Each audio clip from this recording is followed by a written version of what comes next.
Alright, that should be live. Oop, hold on.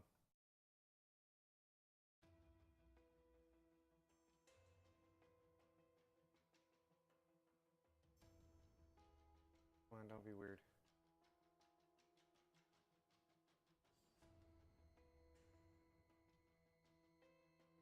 Alright, I think that's all set up.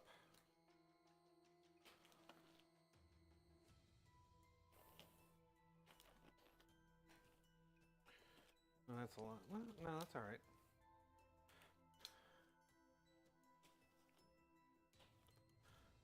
So yeah,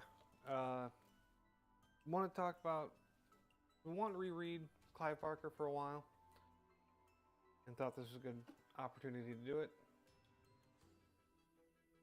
Didn't want to just sit here staring and have you stare at my fucking ugly mug.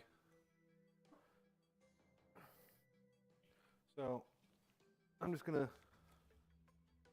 let me try the light, hold on.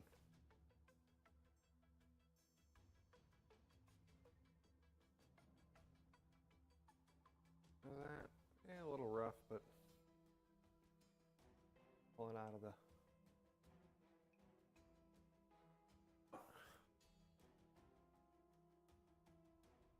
alright, so, synopsis, if you've never read Clive Barker's Son of Celluloid, it is from book 3 of the Books of Blood. This is a collection of short stories Clive wrote in the 80s, I believe. The story opens with a man, I wrote notes, so you're going to see me pause and reference them. Barbario. He is a convict. He robbed a liquor store at gunpoint. Then he escaped prison during his, oh, actually, hold on, I need to listen to this.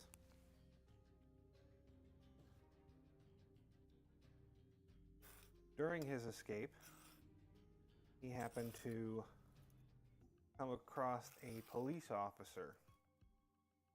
And rather than flee from Barbario, the officer exchanged fire, dying in the process, but fatally wounding Barbario. Barbario then, he lives for a few days. He, hold on, I normally have earplugs in when I do this, and I don't right now, and it's throwing me off.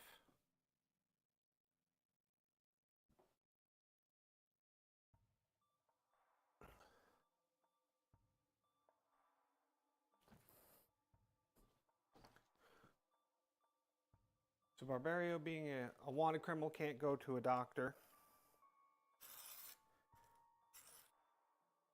He gets patched up with an old girlfriend and then stays on the run.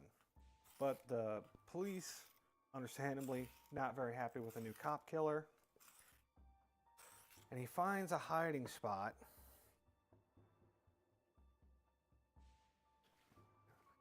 And that hiding spot is an old, well, it's a movie theater. The movie theater used to be a mission, and it has this weird hidden room behind the screen.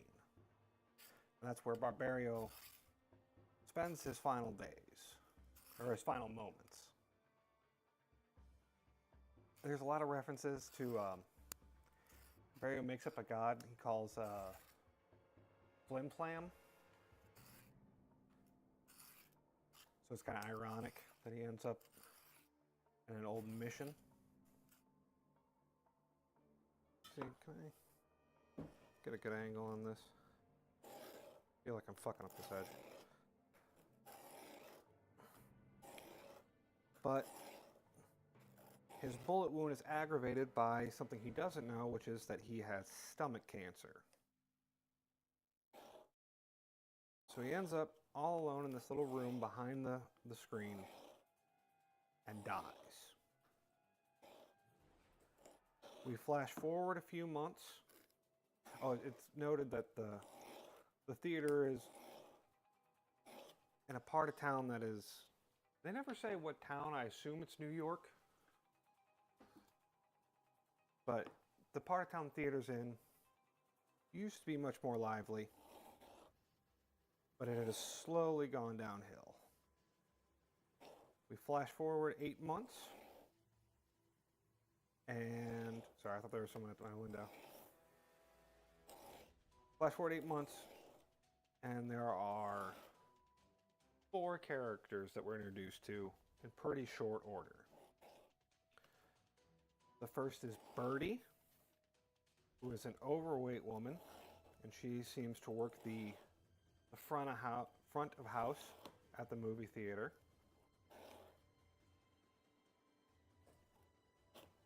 We're introduced to her. She's in the lobby after the show, where we meet our second character, a woman named, what's her name? Lindy Lee, who is sort of your stereotypical, like, 50s gal. I'll get more in depth after the synopsis. Lindy Lee is looking for her boyfriend, Dean. He went to the bathroom during the movie and hasn't returned.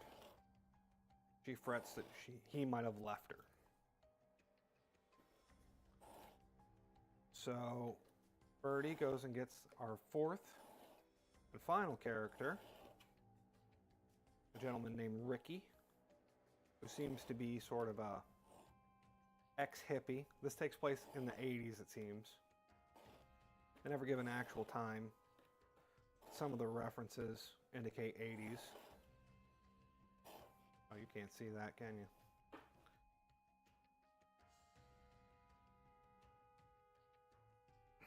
Hold on, let me...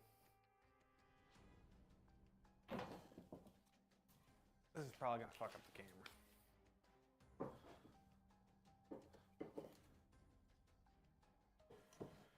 Ricky, our hippie former boyfriend of Birdie,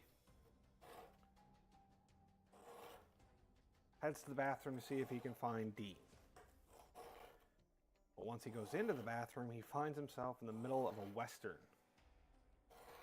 Literally, I'll be right back. Oh, there it is. Never mind. Cerveza.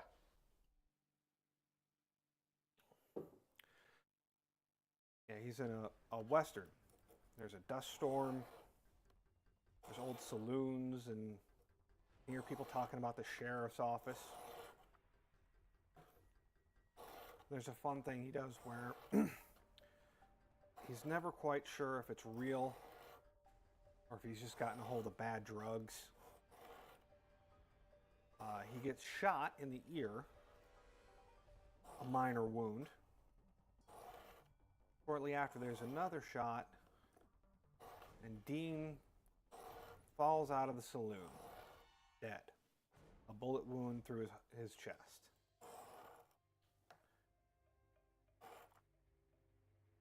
As Ricky is attempting to make sense of all this, he finds a urinal, because understandably he's having some bowel distress. And while at the urinal, he is confronted by John Wayne. He gets into a fight with John where he actually manages to come out on top. This is pretty impressive for how Ricky's described.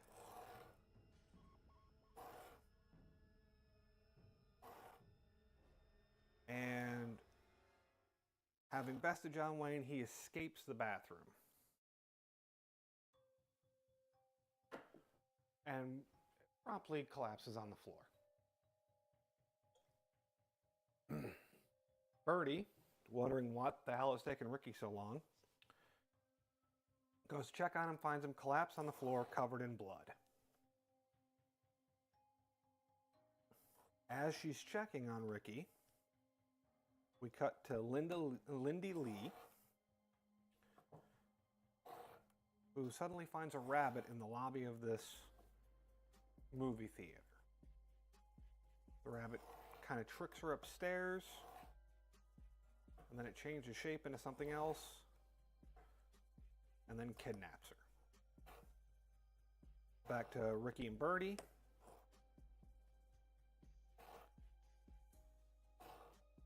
Ricky says there's a body in the bathroom.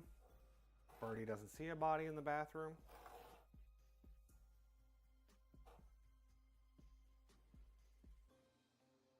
Oh wait, I might be getting this timeline wrong.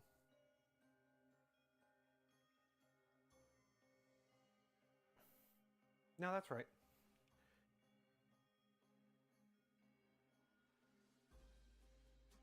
Yeah, she finds Ricky, freaks out, heads to the lobby. There's a lot of movie references, and she talks a lot about not wanting to be one of the damsels in distress that are so common in movies.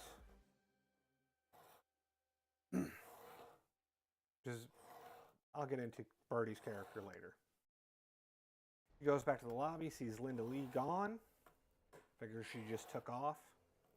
Tired of waiting for her boyfriend. Attempts to call the police.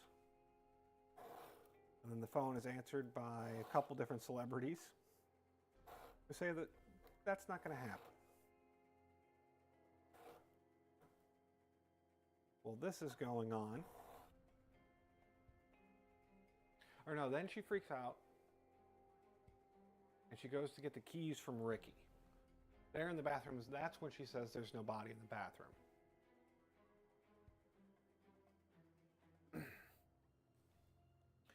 Ricky's in no shape to be moving. So he says, hey, leave me here. I'm going to recuperate for a minute. Birdie goes back to the lobby. You can't get the door unlocked. The door is now locked. You can't get the door unlocked. As she's fumbling with the lock, Ricky is confronted by the monster of the book, which Clive Barker keeps referring to as fiction. It appears first as Marilyn Monroe, sort of seduces him, and then when he's in Marilyn's embrace, turns into John Wayne again. Squeezes him tight enough to snap a couple ribs. I think it says it bursts a few organs as well.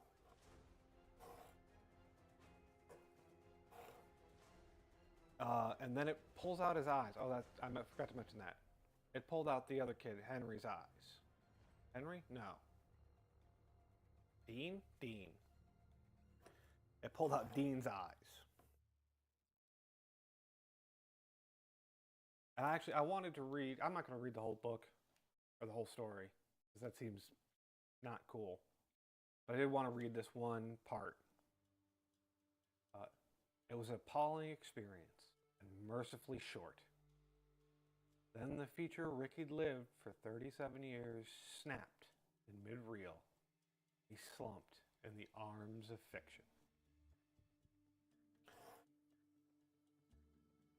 That line right there is why this is one of my favorite Clive Barker stories.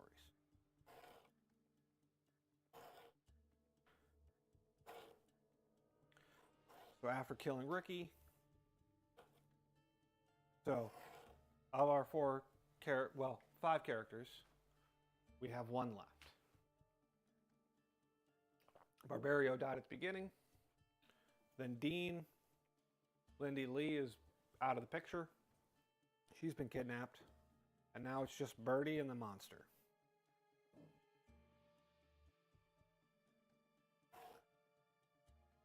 The monster appears as a giant eyeball. Has a little back and forth with Birdie there.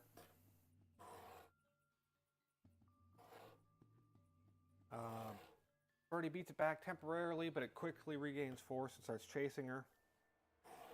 Chases her upstairs. She says she never goes upstairs, which I felt was odd.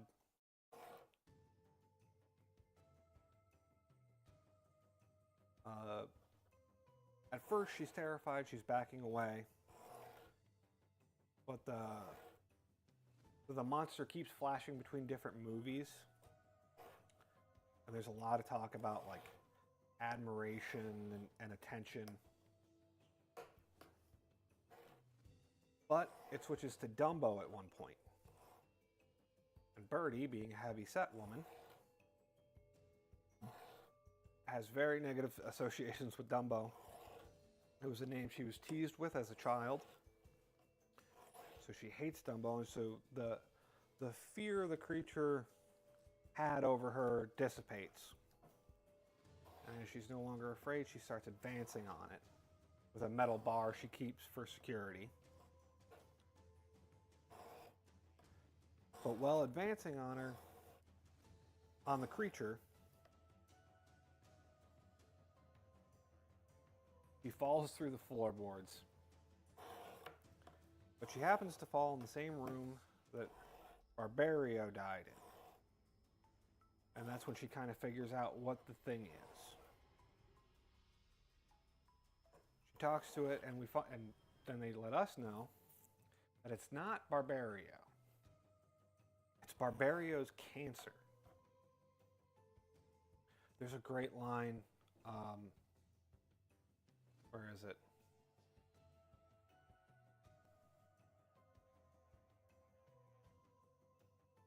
It's the one part of him that did aspire, which is a horrifying, very real horror. But the creature climbs down into the little room with Birdie. It tries to consume her because it's a cancer, so it like envelops her. She says she crushes it with her weight. Is hilarious to me because she's a big girl, but she ain't that big. And she escapes. There's a quick rundown of what happens immediately following. Birdie's tried for the deaths of everybody, but there's no evidence. Put in her psychiatric evaluation because she said movies came to life and killed all of her friends. But other than that, all seems to be going well until the final epilogue. She tracks down Lindy Lee. She finds Lindy Lee heavily infected by the cancer creature. She kills it, melts it with acid, and then goes on about her day. Or about her life, really.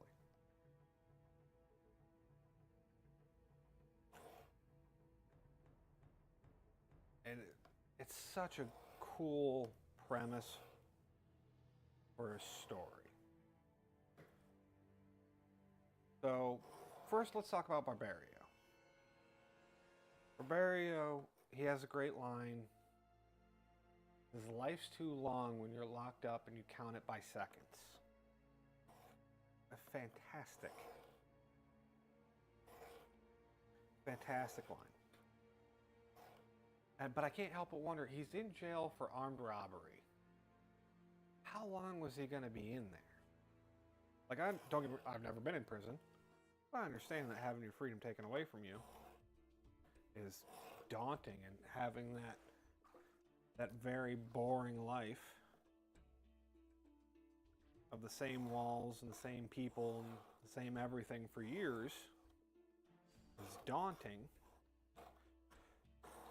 But a prison escape and killing a cop, granted he didn't mean to kill the cop, or he wasn't out to kill the cop.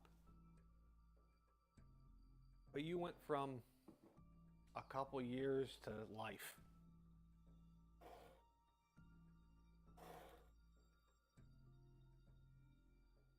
But other than that, like the monster at the end says, he really, not much about him.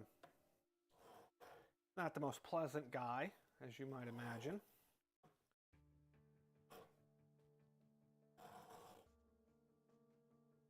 But he makes a reference to he says a word I'm not going to use on Twitch or YouTube about the type of about who makes movies, or no, the type of movie that's being played. The end of him is very interesting though. So he finds this. He goes to an empty lot. There was a restaurant that burned down, and he happens to find this ventilation gate that leads behind the movie theater. And he talks a lot about it being warm, talks about safety. And it almost made me wonder if Clive was trying to get to like a almost a reverse birth, an unbirthing. Where he's like headed into this warm place and he's gonna be safe. He's convinced the cops are right on his tail.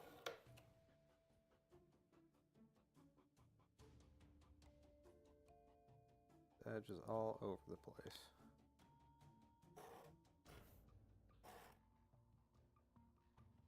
There's a lot of symbolism there. But when he gets in there, it talks a lot about how, like, even before he dies, as he's dying, there's all this stuff about attention and how much people pour themselves into movies. Birdie later comments on this, saying, wondering how much of herself she put into these movies.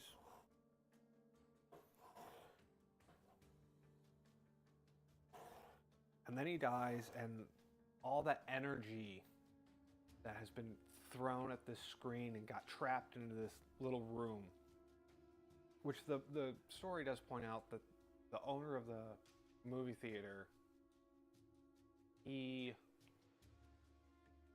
didn't want to tear down. There was a fresco on the ceiling, and he didn't want to paint over that, and he wasn't sure if movies were going to pan out, so he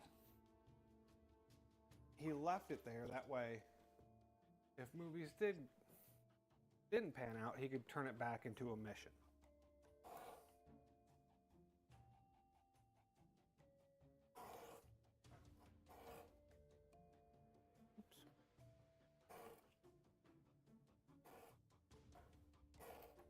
And yeah, so all that energy sees Barbario dying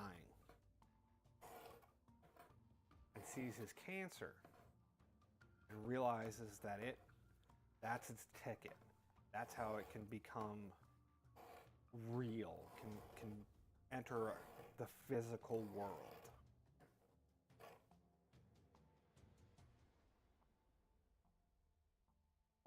So now let's talk about Birdie. Birdie is an interesting character.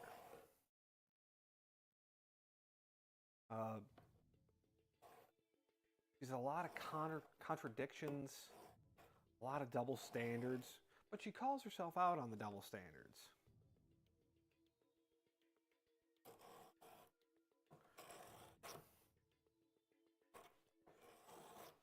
Like, she picks on Ricky for being a dope addict, and then acknowledges that she herself uses the same drugs, maybe not in the same quantity.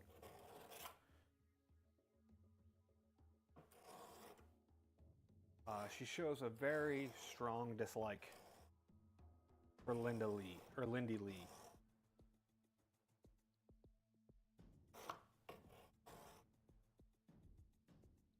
Sorry, I just realized I've been sharpening this the wrong way the whole time. She has a strong dislike of Lindy Lee, but is like constantly cheering for her. Like, when Lindy disappears, she's like, good, I hope she realizes she doesn't need that fucking bum. She should go out and find somebody else. She makes fun of Lindy for being dumb. Well, that was another, like, Birdie doesn't have a lot of luck romantically. And she focuses, I'm not going to say on stuff that didn't come up, or focuses on things that I don't think are the core of her problems. Like, she talks about her arms. She goes, oh, that's the reason. Like, yeah, guys don't like big girls. But it's really because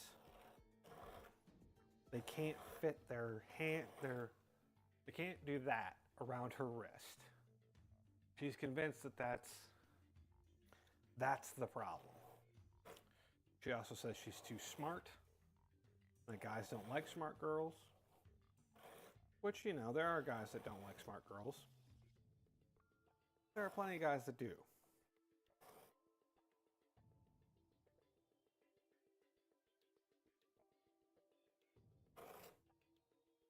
What else?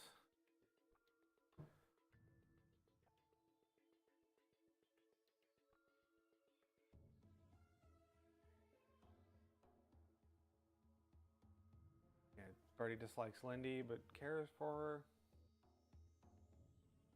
So there's a lot of religious imagery in a lot of Clive Barker's stories.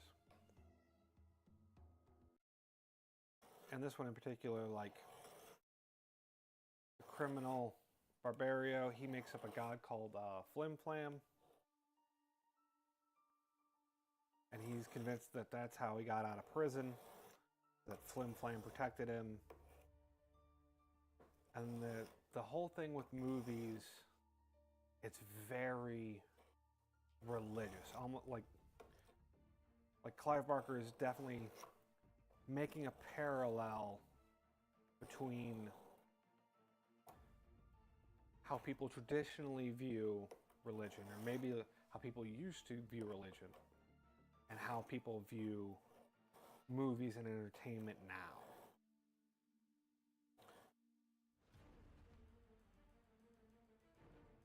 I did look up about Clive Barker because I like his writings, but I don't know a ton about him personally. And he says he definitely believes in, he would fall under the dubious title of spiritual, not religious. He doesn't care for organized religion, which he's a homosexual man born in the 1950s. I understand why.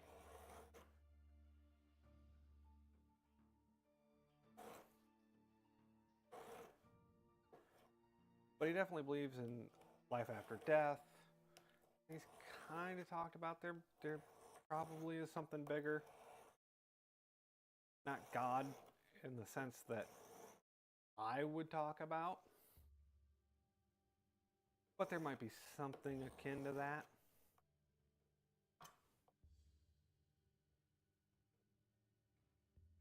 And so this feels very much like the stories, the monster in the story is trying to be almost a new god. And it's only by happenstance, by Birdie, who refuses to fit stereotypes that are so prevalent in movies,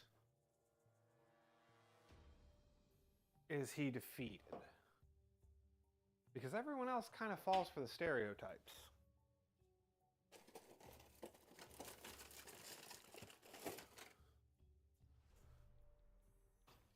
Like Ricky gets seduced by Marilyn Monroe. We don't really see much of Dean. But Lindy Lee is an airhead who gets tricked into going upstairs in a horror movie.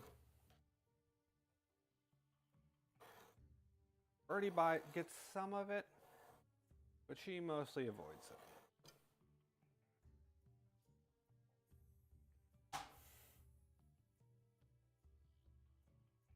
Oh, I wanted to bring this up.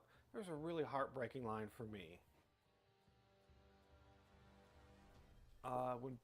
Before Barbario dies, like he feels all the attention in his direction. Not really on him, it's on the screen in front of him that he can't even see. But he says, what is it? like I was something worth looking at. Yeah, something worth looking at. Which was a really heartbreaking line for me.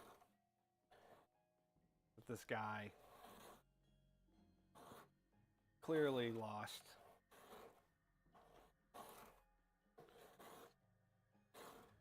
And the idea that someone would want to look at him is a foreign concept. But Clive Barker, his prose are just absolutely gorgeous.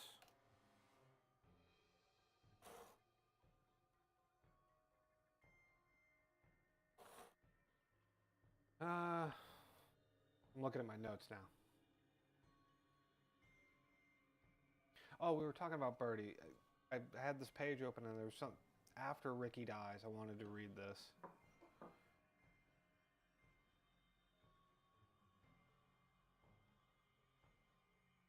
But things mechanical, even locks and keys, were a challenge to her womanhood.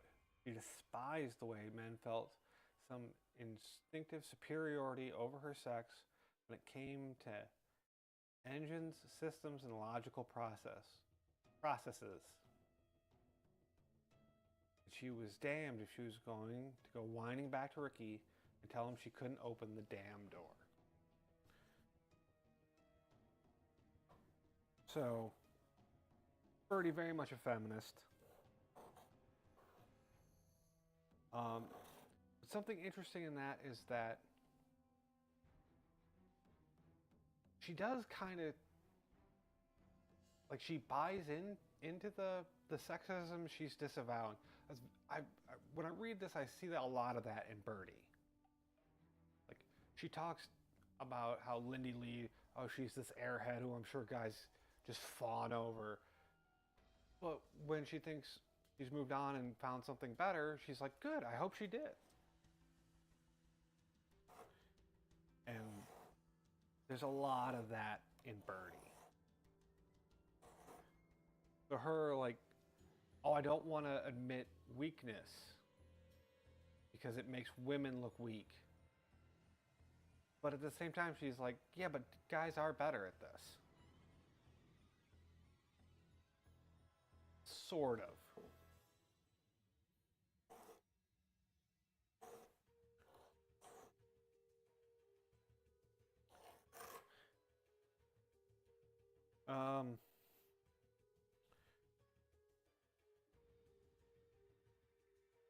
Oh yeah, the way she describes Ricky, she does mention that her and Ricky used to be an item. I think I already brought that up. But she talks about how, you know, when she was in love with him, and we'll call that good, like, she kind of had lovey-dovey eyes. But now that they've broken up and they've had arguments, she sees him for what he is, and what she says he is flotsam from a lost ship of hope.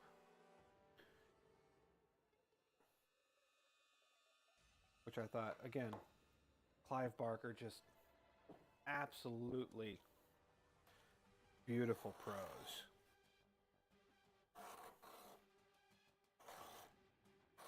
And you do kind of see that in Ricky's character of, he was a hippie and he talks all this big game about changing the world. Like, you see the hypocrisy in Ricky too.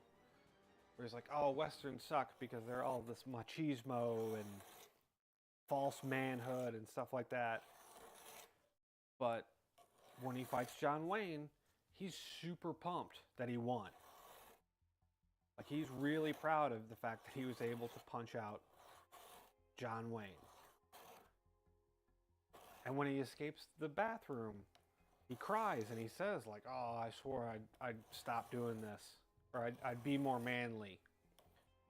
But he gives up and cries because it's a traumatic experience. Almost being shot by a cowboy in a bathroom is something worth crying over.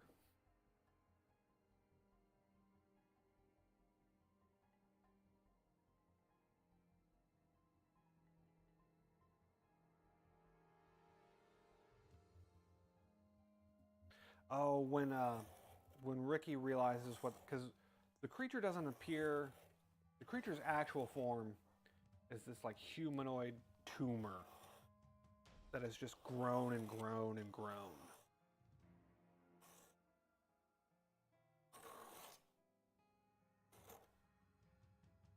But that's not how it appears. It appears as different movie stars and things like that.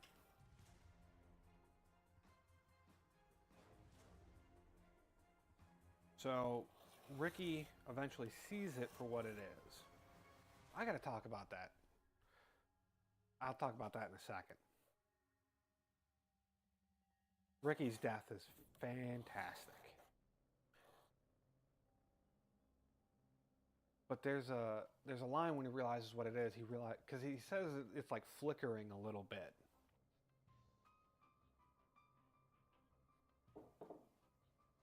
And that's what it is. The monster says, "Oh, come join us." You know, in the movies, no one dies, no one gets hurt, and Ricky just says, "The illusion of life created from a perfect sequence of little deaths," which is mwah, fantastic writing. The idea that each frame of the movie is almost like its own universe, and each one ends as it moves to the next frame.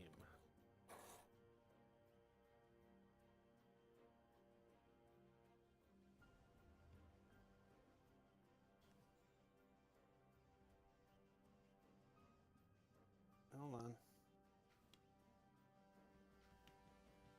There we go. Oh, it's dead. Ah, I forgot to charge it. Good job, old man. Probably shouldn't have done that. Oh, I wanted to talk about Ricky's death. Yeah, so it's Marilyn. It's super sexual.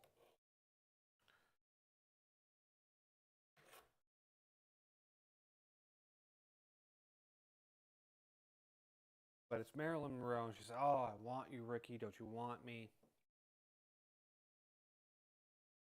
And at a certain point, it does the Marilyn thing where, like, the wind blows up her dress and she's holding it down, except she's naked. And apparently, just like I said, she pulled out the kid's eyes.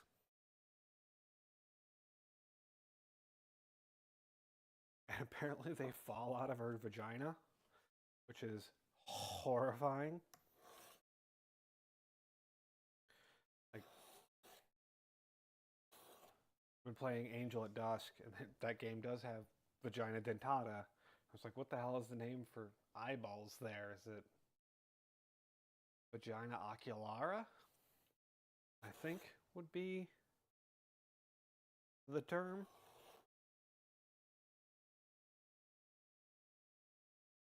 But he sees that and he's so overcome with lust for Marilyn Monroe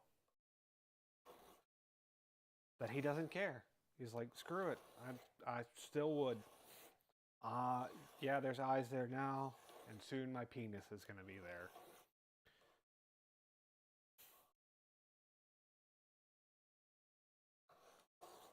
And that's when the line I read earlier happened. It hugs him, snaps his spine, sticks his fingers in his ears, and then shoves his eyes out.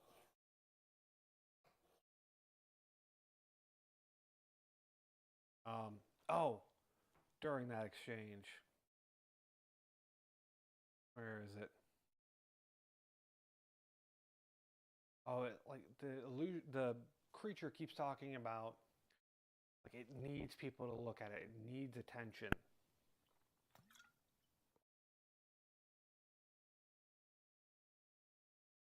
And no, I wrote it down. Where is it?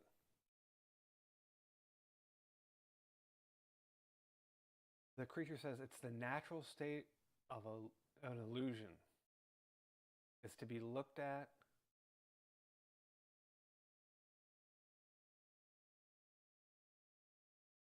or die. And I thought it was a real interesting parallel between Barbario's death and what the creature's talking about. Right? Because here's a guy who didn't have any attention, who's all alone when he passed. And yet he created a creature that requires constant attention.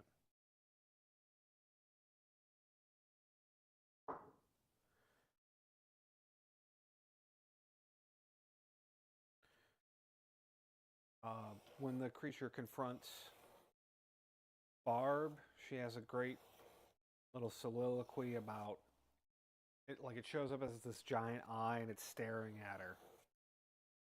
And she talks about, oh, it's real fear.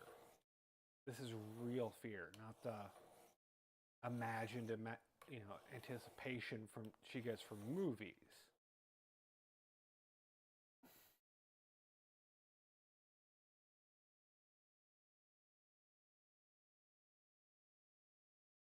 And another great thing about when the creature's showing her all these scenes to try and get her to pay attention, to give her power.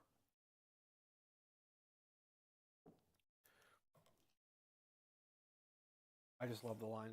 It's best to show the wound, not the death.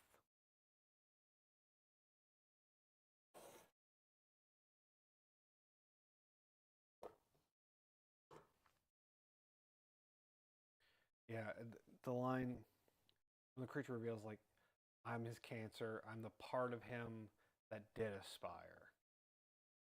Ugh. Ugh. What a horrifying thought.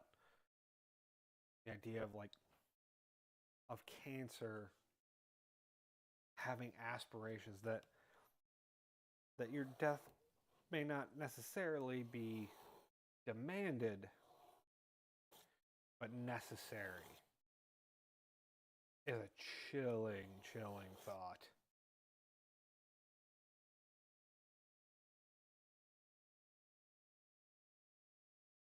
Oh yeah, I wrote down. Oh, so like I said, the thing climbs on top of Birdie and is trying to rip her eyes out and absorb her, and Birdie kills it by rolling over on top of it. And Birdie weighed 225 last clocking, and probably more now. Like, for a woman, 225, that's a decent sized girl. That's a lot of love right there. 225 is not enough to crush someone. If it was, you could have beat that fucker to death with your bare hands. I weighed 250. Or, well, I used to weigh 250. I haven't weighed myself recently.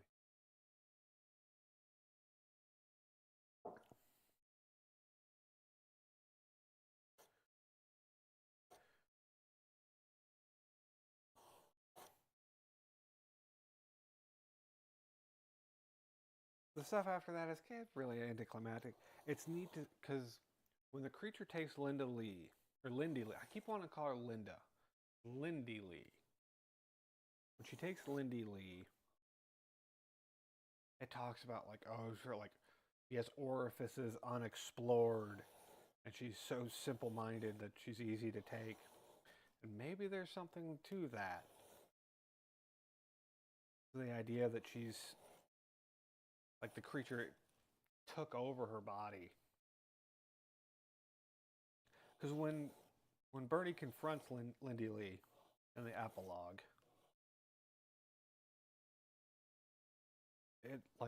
it's not Lindy possessed by the creature.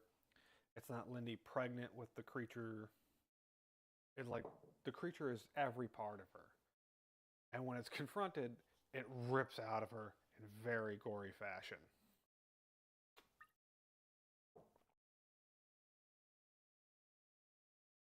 And it talks about it ripped out of her. Ripped out of her cunt, and it ripped out of her a cut on her thumb, and it ripped out of her eyes. And it's this really brutal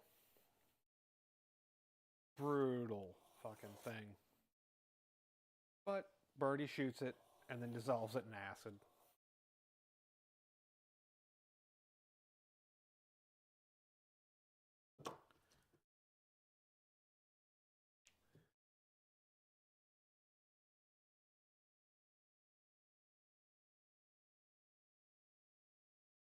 But I really love the idea that I think Clive was going for about the sort of false god of entertainment. There's definitely an irony to speaking about that as I'm like, hey, watch this weird old man sharpen a knife, and you should definitely listen to my thoughts about a book written, oh God, I was going to say 20 years ago. It's a lot more than 20 years ago. Fuck. Oh, that's a fuck, I'm old moment.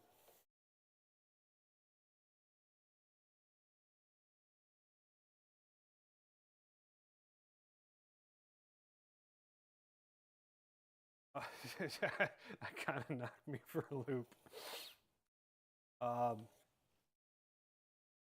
This idea of, like, I deserve your attention and your devotion.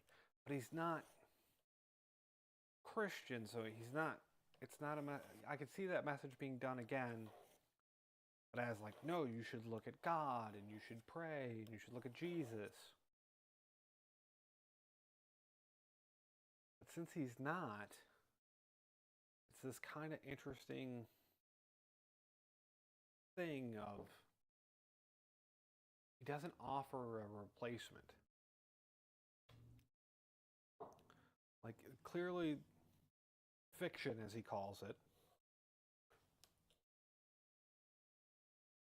is not a good deity.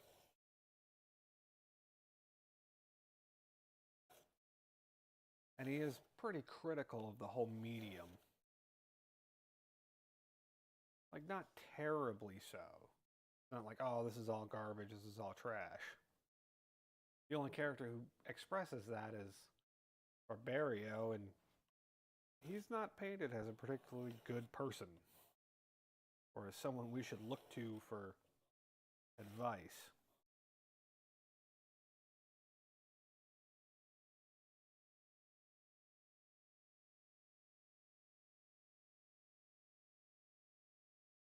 But this idea of the gods of entertainment,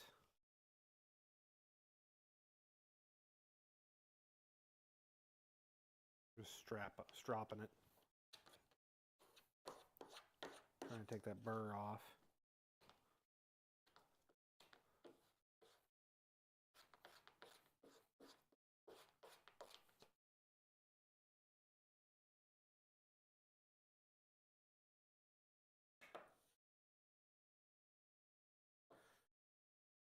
Yeah, like these kind of false gods.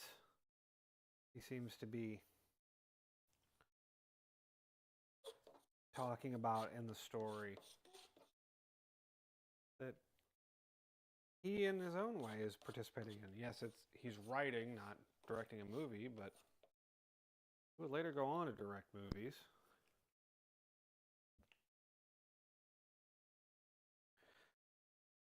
And it's not like he discounts him, like, oh, all this attention, it's bullshit, and you shouldn't. Walking away to get a beer, by the way.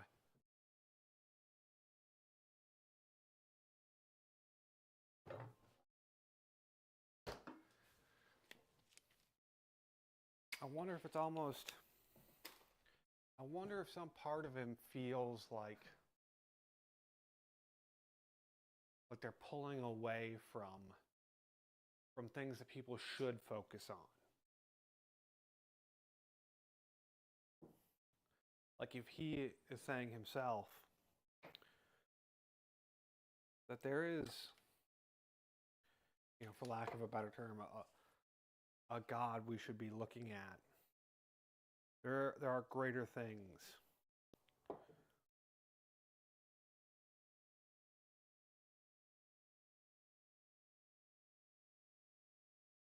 But I don't know. It's a very beautiful story in its own twisted way. A lot of sex in it. I find the characters very fascinating. Like the idea of a cancer needing to, or that this energy is collected and it kind of resonates with cancer and how it's taking everything over and it's ultimately poisoning the world.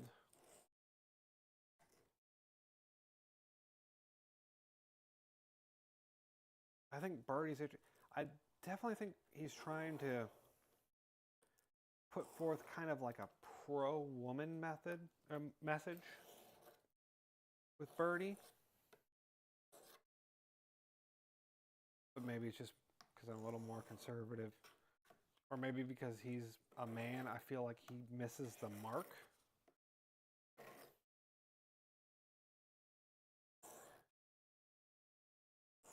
Where she's like, she's not really doing anything.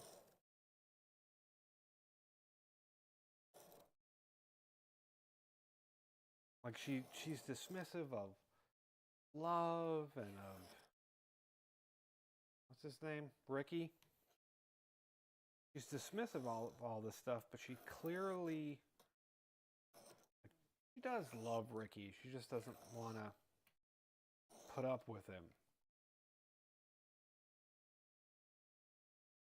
She sees his flaws are too bright to her.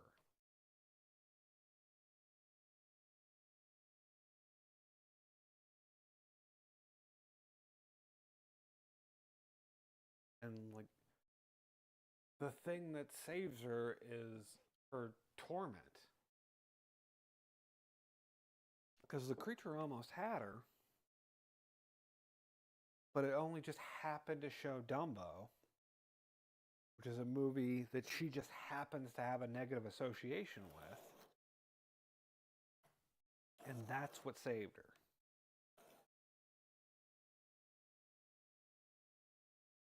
I wonder if there are any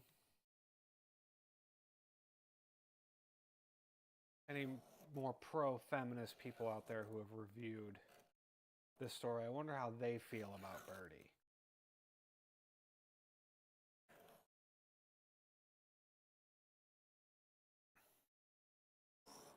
Also worth noting that this is, again, written in the 80s. So what feminism looked like, what activism looked like at that point was very different.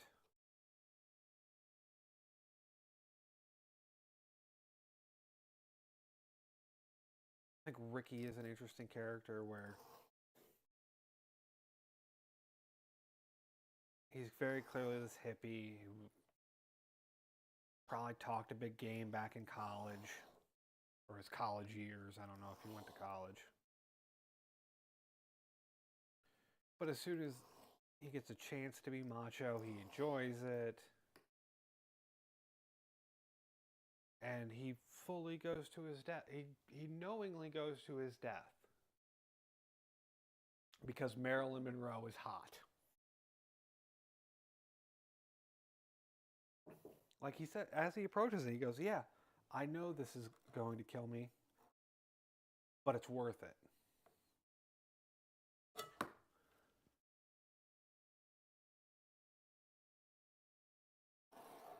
And also, he works at a movie theater in a shitty part of town. His ideas, his ideals got him nowhere.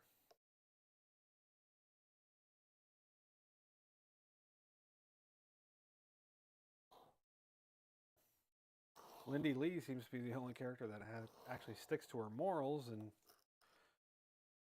she probably gets it the worst of all.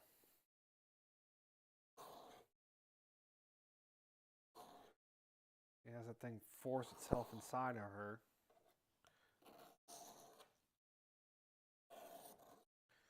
And live, be born.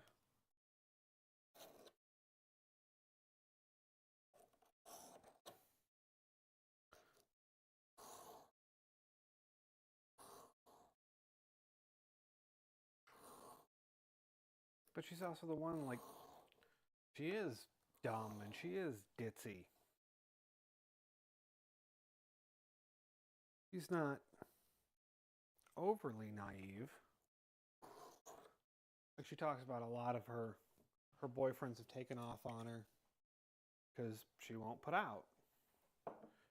Not that she's against sex inherently.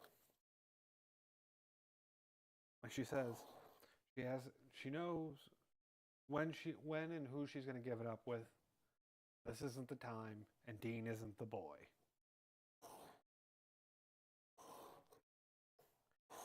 So she's not putting him on. She's being very clear, setting boundaries. And yet she arguably gets the worst death. Whereas Birdie, who's pretty hypocritical,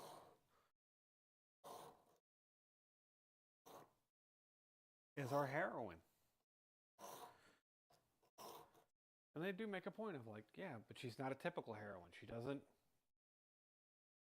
try and face the monster as soon as she hears about it. She tries to call the cops. She tries to run away. She tries to save her own skin. She's not this beautiful Audrey Hepburn, Marilyn Monroe. God, wasn't Audrey Hepburn in Breakfast at Tiffany's gorgeous? Sorry. But she's not that type of gal. She's a bigger gal. She's rougher. But that's the thing is, she's rougher in her mind. When she's actually dealing with Lindy, she's fairly nice. Which granted, you can think little of someone and still be pleasant to them. Despite what most people on either of these platforms probably say.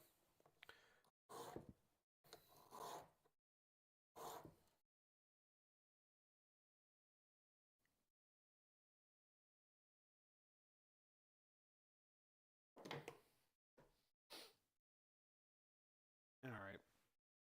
Well, those were my thoughts. Fuck it. We'll give a review. Fucking 9 out of 10 for Son of Celluloid. If for some bizarre reason you've clicked on this video without knowing Clive Barker's work, highly recommend. I don't know why you watched this far for a recommendation. But thanks, I guess. Yeah, one of my favorite books of blood. Clive Barker, a fantastic author, and whose prose I attempt to emulate them when I do my writing. And I do a piss poor job. Ugh. Alright. Anyways, I'm tired. Get out of here.